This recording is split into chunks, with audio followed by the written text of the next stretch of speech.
Una volta che avrai preso coscienza di ciò che ti potrebbe servire ed avrai trovato la giusta motivazione, potrai passare al terzo step. Terzo step. Quali sono i tuoi clienti?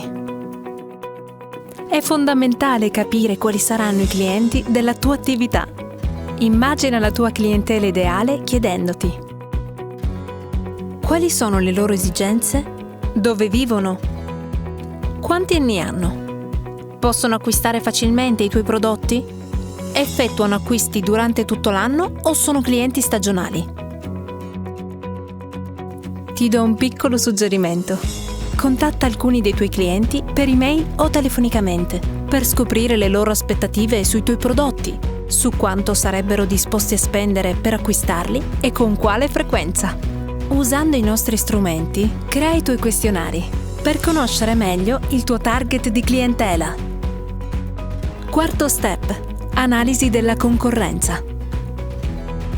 Devi conoscere e identificare i tuoi concorrenti e le loro tecniche per poterti posizionare rispetto a loro. Rispondi a queste domande. Chi sono i tuoi concorrenti? Quanti sono? Dove si trovano? Cosa propongono e a che prezzo? Chi sono i loro fornitori? Che tipo di pubblicità fanno? Quali sono i loro punti di forza e punti di debolezza? Per rispondere a queste domande potrebbe bastare consultare Google, oppure potresti visitare le loro sedi e studiare le loro offerte, per capire a quali clienti si rivolgono. Alla fine dovrai essere in grado di rispondere ad una domanda chiave. Perché i clienti dovrebbero scegliere me rispetto ad un altro?